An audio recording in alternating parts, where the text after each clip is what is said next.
أعوذ بالله من الشيطان الرجيم. بسم الله الرحمن الرحيم. الحمد لله رب العالمين، والصلاة والسلام على خير خلقه أبي القاسم محمد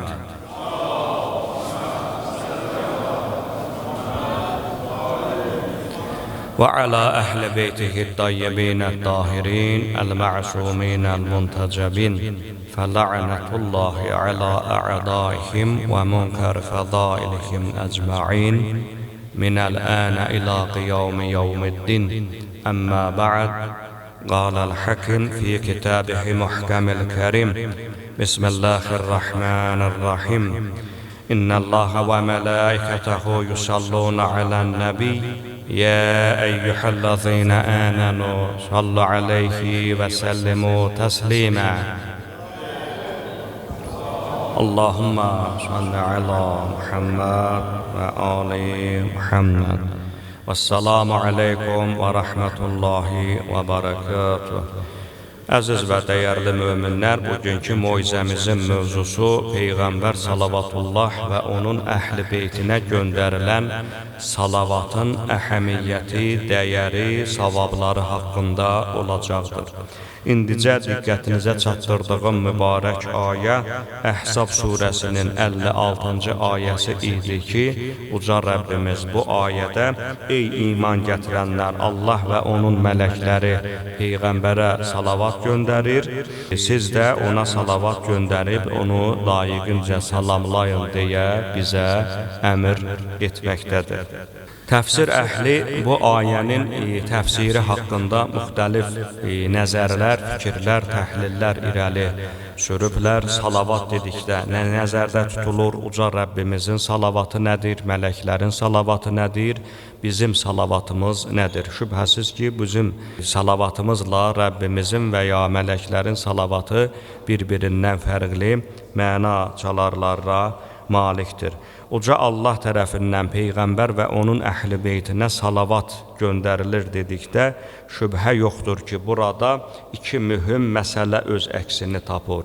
Yəni Allah Peyğəmbər və onun əhl-i beytinə salavat göndərir sözünün mənası budur ki, Allah onlara öz rəhmətini göndərir.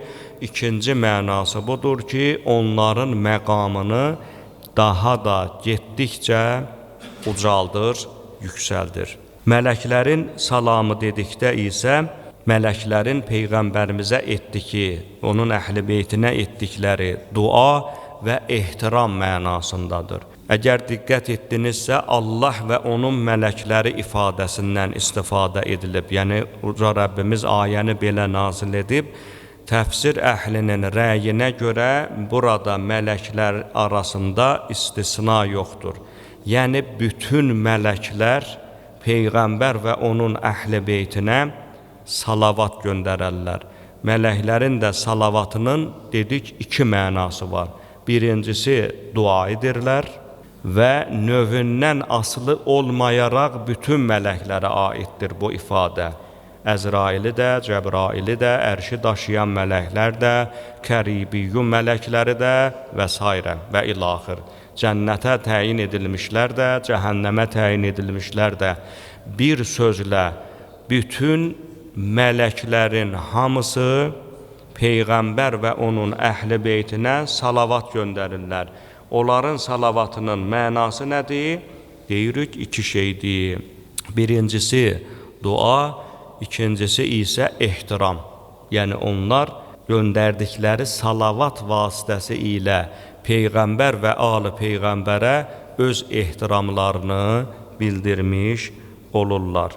Lakin möminlərin salavatına gəldikdə isə burada da bir neçə mühüm məna öz əksini tapır. Biz Peyğəmbər əleyhissalama, onun əhl-i beytinə salavat göndərəndə birincisi itaətimizi bildiririk. Yəni, bizim salavatımızın mənası odur ki, ey Allahın Rəsulü, ey Peyğəmbərin əhl-i beyti, sizə qarşı biz son dərəcə itaətkarıq. Birinci mənası budur. Bizim salavatımızın ikinci mənası sevgi və məhəbbətdir. Yəni, biz Qur'an-ı Kərimdə onlara de, Əhl-i Beytə sevgidən başqa sizdən heç bir muzd istəmirəm ayəsini biz salavat vasitəsi ilə praktik olaraq həyata keçiririk. Peyğəmbər bizə peyğəmbərlik eləyib, əvəzində heç bir şey istəməyib, Allah deyib ki, bircə şey istə ümmətdən, Əhl-i Beytə sevgi. Şura surəsində. Bu ayə onu göstərir ki, biz salavat verməklə onlara qarşı öz sevgimizi sübut eləmiş oluruq. Praktik işdir bu. Bizim sevgimizin praktik tərəfidir. Əhl-i Beyt və Peyğəmbər əleyhissalama. İtaət, sevgi, üçüncüsü isə duadır. Sual oluna bilər ki, biz hara, Peyğəmbər və onun Əhl-i Beyti hara ki, onlara biz dua edək? Xeyr, bu belə deyil. Hətta Peyğəmbər əleyhissalam bəzən öz sahabələrindən, məsələn, İmam Hüseyin əleyhissalam xanım Zeynəbdən məqamca şübhəsiz ki, ucadır. Elədir ya yox, məsumdur, imamdır, yer üzündə Allahın hüccətidir. Vidalaşıb gedəndə son məqamda, Kərbəlada xanım Zeynəbdən bir neçə şey istədi, ona bir neçə şeyi tövsiyə etdi. İstədiyi şeyin də biri nə oldu? Dedi, gecə namazında məni unutma, məsumdur. Amma özündən dərəcəcə aşağı olan şəxsdən dua istədi. Ona görə də bizim bu duamız Peyğəmbər əleyhissalamın və ya məsum Əhl-i Beytin məqamının yüksəlməsi və s. mənasında deyil ki, yenə də dərindən götürəndə elə bunun da içərisində bir növ görürük ki, itaət, bir növ görürük ki, sevgi və onlara qarşı olan məhəbbət hissimizi bir daha izhar etmiş oluruq. Peyğəmbər əleyhissalama göndərilən salavatın forması necə olmalıdır? Peyğəmbər əleyhissalam bunu bizə bəyan edibdir.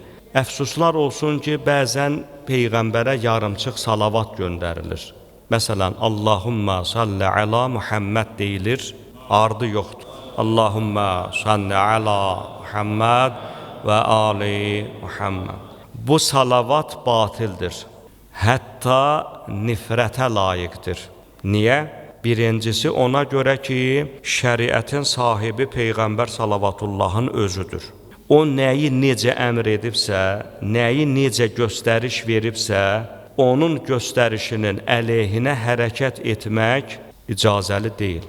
İkinci mühüm bir məsələ, Peyğəmbər əleyhissalamın dediyindən kənar bir formada dində hər hansı bir hərəkət bidətə səbəb olar. Dindən olmayan bir şey, madam ki Peyğəmbər əleyhissalam salavatın formasını bizə bəyan edib, çünki bu ayə nazil olduqdan sonra səhabələr sual etdilər, ey Allahın Rəsulü, sənə necə salavat göndərək? Peyğəmbər əleyhissalam buyurdu ki, mənə yarımçıq salavat göndərməyin. Dedilər, ya Rasulallah, yarımçıq salavat nədir? Dedi, Allahumma salli ala Muhammed deyib dayanmayın. Allahumma salli ala Muhammedin və ali Muhammed və barik ala Muhammedin və ali Muhammed və ilə axir. Səhih-i Buxaridə də bütün Cəfəri məzhəbinə mənsub olan qaynaqların hamısında da salavat kamil şəkildə zikr olunub. Amma əfsuslar olsun ki, Ali Peyğəmbərlə münasibəti yaxşı olmayanlar salavatın ikinci hissəsini oradan çıxardılar. Bu təəssüf doğurur. Halbuki elə bir qaynaq yoxdur ki, məzhəbindən asılı olmayaraq biz o qaynaqlara, o mənbələrə baxdıqda görürük ki, Peyğəmbərlə yanaşı Əhl-i Beytin də adı orada zikr olunmalıdır və hətta Peyğəmbərimiz Əhl-i Beytin adını çəkmədən zikr olunan salavatı ümumiyyətlə salavat saymır və bunu qadağan edir. Mənə yarımçıq salavat göndərməyin əmrdir. Ona görə də salavatı göndərərkən çalışmalıyıq, tamam kamal salavat göndərək. Peyğəmbər əleyhissalama göndərilən salavat heç şübhə yoxdur ki, təkcə bu ayədə deyil, eyni zamanda digər ayələrdə də öz əksini tapıb. Məsələn, Səlamun İlyasin ayəsi ki var, Səlamun əla İlyasin Saffat surəsinin 130-cu ayəsində öz əksini tapmış İlyasin sözü haqqında təfsir əhlinin rəyi budur ki, İlyasin Ali Peyğəmbər mənasındadır. Bu haqda hədislərdə çoxlu sayda hədis-i şərif nəql edilmişdir. Əvvələ diqqət etmək lazımdır ki, bu ayədə İlyasin ayrı-ayrılıqda yazılıb. İl ayrı yazılıb, Yasin ayrı yazılıb. Əgər bir şəxsdən söhbət getsəydi, yəni İlyasin və ya İlyas adlı şəxsdən söhbət getsəydi, bitişik yazılmalıydı. Burada il ayrıca, Yasin sözünün ayrıca yazılması və üstəgəl bu ayə haqqında olan hədis-i şəriflər onu göstərir ki, buradakı İlyasin hansısa bir şəxsdən deyil, məhz Peyğəmbərimiz və onun əhl-i beytindən gedir. Və hədisləri biz diqqətə alsaq, görərik ki, həqiqətən də bu mövzuda çoxlu sayda hədislər rəvayət olunubdur. O hədislərin biri elə İmam Baqir və İmam Cəfər Sadiq əleyhissalamdandır. Hər iki imam ayrı-ayrılıqda bu hədisi nəql ediblər. Saffat surəsinin 130-cu ayəsini imamlarımız izah edərkən buyurublar ki, salam olsun Ali Yasinə ayəsi yalnız və yalnız burada Yasin sözündə məqsəd Həzrəti Muhammed Allahümmə salli ala Muhammed və Ali Muhammed al sözündə məqsəd isə biz əhl-i beytik, Ali Yasin bizik. İbn Abbasdan da bu mövzuda hədis var. İbn Abbas salam olsun Ali Yasinə ifadəsi haqqında belə nəql edir ki, burada Peyğəmbər və əhl-i beyti nəzərdə tutulur.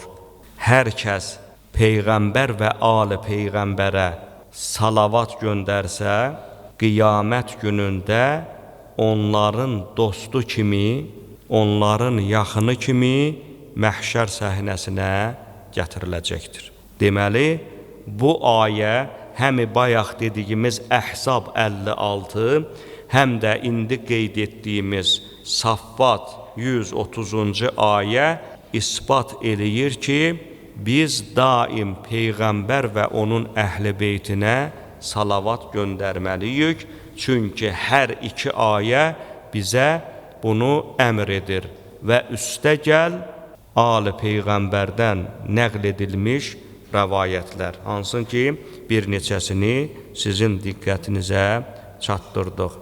Peyğəmbər əleyhissalama salavat göndərməyin əhəmiyyəti o qədər böyükdür ki, əziz möminlər, tövsiyə edilir ki, insan hər halı ilə daim əhl-i beytə salavat göndərə, yəni Peyğəmbər və Ali Peyğəmbərə. İmam Məhəmməd Baqir əleyhissalam buyurur ki, qiyamətin günündə tərəzidə ən ağır gələn Peyğəmbər və onun əhl-i beytinə göndərilmiş salavat olacaq. Bilirik ki, qiyamət günündə həmi əməl dəftərimizdə həkk elədiyimiz savablar mizanda, tərəzidə çəkiləcək. Çünki Qur'an deyir ki, tərəzidə əməlləri ağır gələnlərin əməl dəftərini sağ əllərinə, tərəzidə əməl dəftərindəki günahların çəkisi ağır gələnlərin isə, günahı ağır gələnlərin isə əməl dəftərini sol əllərinə verərik. Bu ayə və bu qismdən olan ayə onu göstərir ki, bizim əməl dəftərimizdə həkk elədiyimiz pis və ya yaxşı əməllərin hamısı mizan tərəzidə çəkiləcək. İkincisi, hər bir əməl, yaxşı əməllərimiz, savab əməllərimiz bizim sağ tərəfimizdə, günah əməllərimiz isə nəuzubillah bizim sol tərəfimizdə qərar tutacaqlar və hər bir əməlimizin də özünə məxsus siması olacaq. Namazın namaz siması var, orucun siması var, o cümlədən də salavatın siması var. İmam buyurur ki, tərəzidə ən ağır hər bir əməlin öz çəkisi var. Salavatın çəkisi tərəzidə ən ağır gələn çəkidir. Ona görə də Peyğəmbər əleyhissalama salavatımızı heç vaxtı, onun əhl-i beytinə salavatımızı heç vaxtı əskik etməməliyik. Peyğəmbərimizin sahabələrindən biri belə nəql edir ki, bir gün Peyğəmbər salavatullah minbərə qalxırdı. O minbərə çıxarkən amin, amin, amin dedi. Sonra dedi, Cəbrail əleyhissalam mənə nazil olub belə dedi, ey Peyğəmbər, kim valideynlərindən birini və ya hər ikisini sağ halda tapar, yəni valideynləri sağdır, lakin onların vasitəsilə Allahın razılığını qazanmaz və buna görə ölüb cəhənnəmə düşərsə, Allah onu rəhmətindən uzaq etmiş olur. Cəbrail əleyhissalam qarğış edir. Kimə? O şəxslərin valideynləri var və ya ikisindən biri var, onların vasitəsi ilə Allahın razılığını dünyada qazanmayıblar.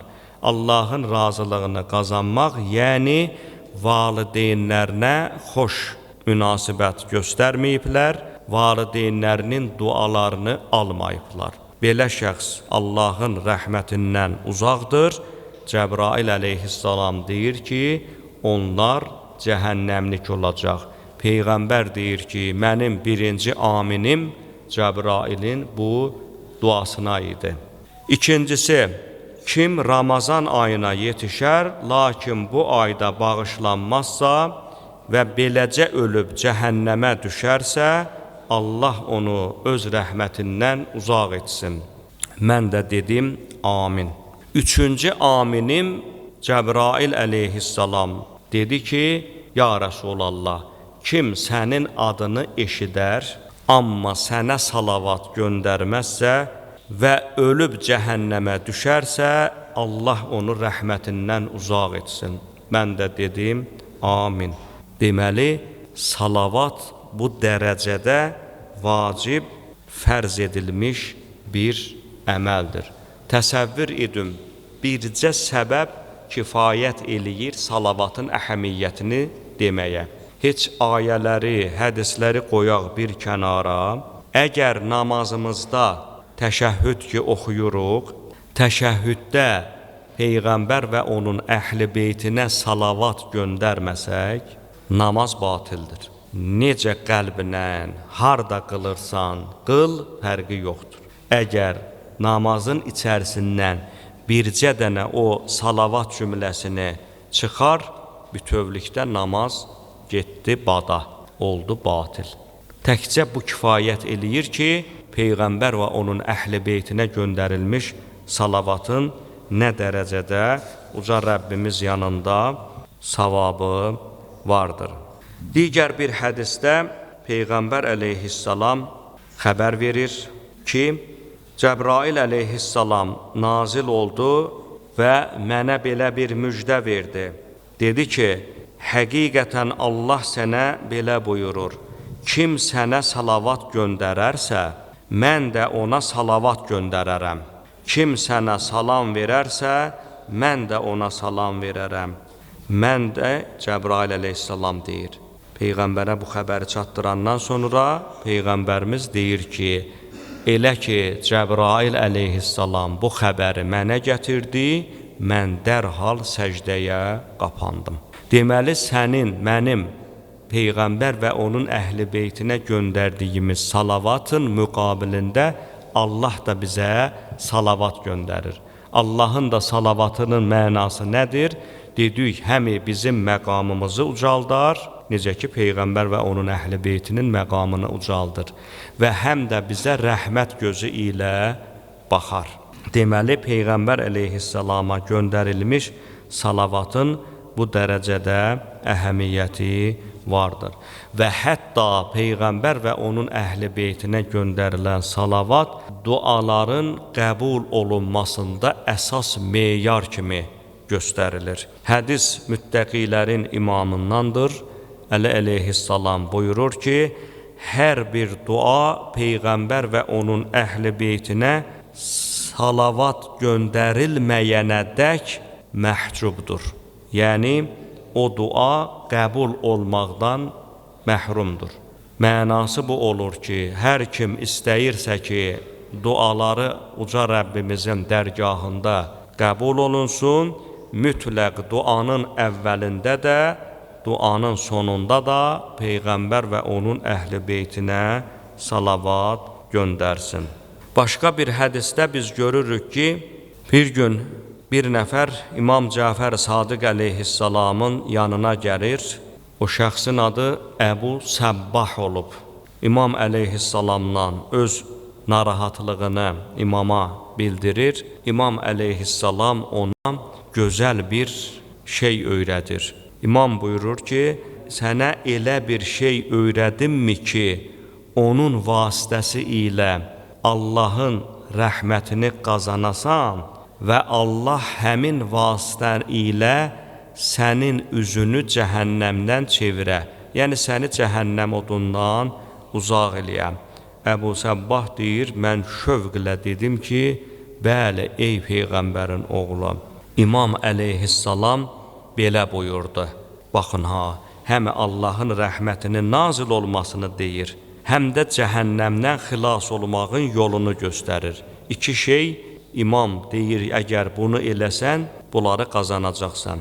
İmam buyurdu ki, sübh namazından sonra 100 dəfə salavat zikrini de. Əgər belə etsən, Allah sənin üzünü cəhənnəm odundan xilas edib, sənin üzünü kənara çevirəcəkdir. Başqa bir hədisdə yenə də İmam Sadiq əleyhissalamdandır.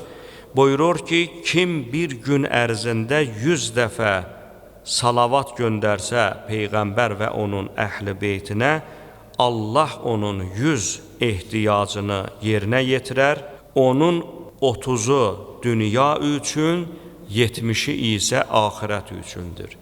Yəni, gün ərzində Peyğəmbər və onun əhl-i beytinə 100 dəfə salavat çevirsək, Allah bizim 100 ehtiyacımızı, 100 hacətimizi ödəyəcək. 30-u dünya, 70-i isə axirət ehtiyacı olacaqdır.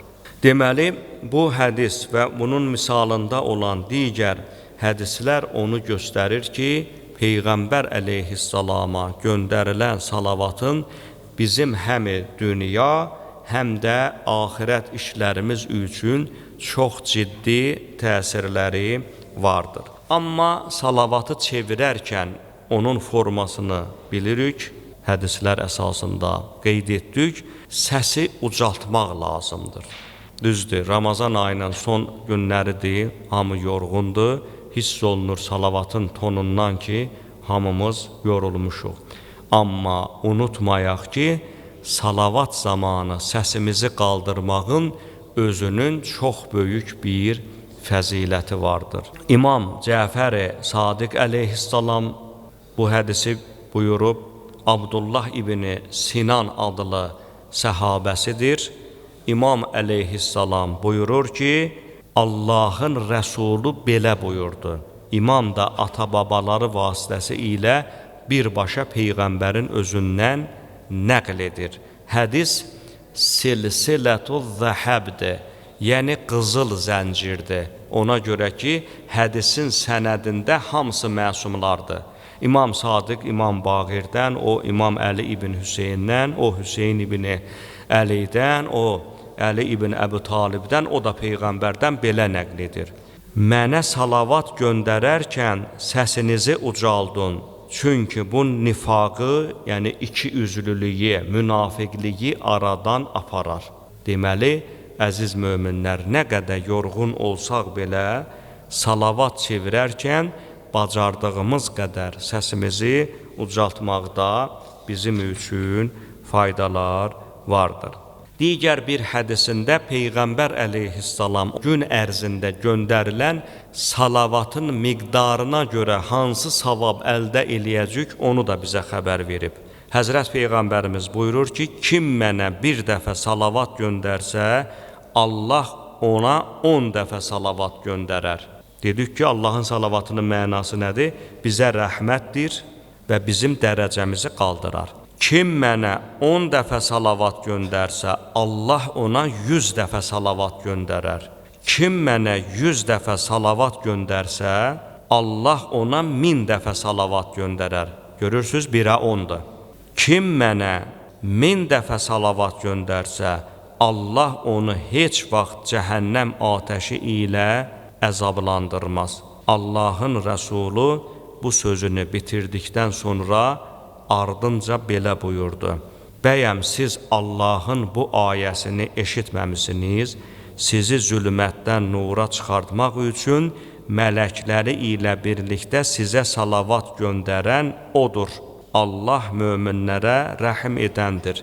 Əhzab surəsinin 43-cü ayəsini Peyğəmbərimiz öz sözünə necə deyərlər, dəlil olaraq gətirir. Hədisin də qaynağı bizim bir nömrəli hədis kitabımız olan Məhəmməd ibn Yaqub Xuleyninin Usul-i Kafi əsəridir.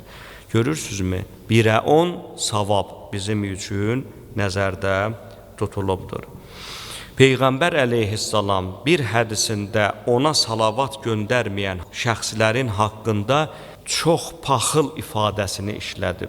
Həzrət buyurur ki, ən xəsis, ən paxıl adam o şəxsdir ki, mənim adım onun yanında zikr oluna, amma mənə salavat göndərməyən. Deməli, biz Peyğəmbər əleyhissalamın adını və ya ləqəblərini eşitdiksə, gərək dərhal salavat və salam göndərək. Hətta Əhl-i Beyt üzvlərindən hər hansı birinin adını eşitdiyimiz zaman salavat göndərməyi alimlərimiz çox tövsiyə edib və bu işin müstəhəb olduğunu deyiblər. Məsələn, biz iqamədə əşhədü ənnə Aliyyən vəliyullah deyirik, amma ardınca nə salavatımız var, nə salamımız bəyənilmir. Bəyənilən odur ki, gərək bir salavat və yaxud da bir salam, məsələn, ifadə eləyəsən. Peyğəmbər əleyhissalam İmam Əliyə olan tövsiyələrinin birində buyurur, ey Əli, kim hər gün və ya hər gecə mənə salavat göndərərsə, ona mənim şəfaətim vacib olar, hətta böyük günah sahiblərindən olsa belə. Böyük günah sahiblərindən olsa belə, Peyğəmbərimizin şəfaətini bizim üzərimizə vacib edər. Və xüsusi ilə cümə günü daha çox tövsiyə edilib. Peyğəmbər buyurur ki, cümə günləri mənə çoxlu salavat göndərin. Sizdən kim mənə daha çox salavat göndərsə, qiyamət günü mənə ən yaxın olan şəxs o olacaq. Kim cümə günü mənə 100 dəfə salavat göndərsə, qiyamət günü üzü nur saçacaq. Kim cümə günü mənə 1000 dəfə salavat göndərsə, ölməzdən əvvəl cənnətdəki məqamını görəcəkdir. Elə bu məqamda Hacı Ruslan qardaşımız məclisimizə daxil olur. Hamımızın əmvatına Peyğəmbər ali Peyğəmbərə ucalı bir salavat. Allahümmə səlli əla Muhammed və ali Muhammed.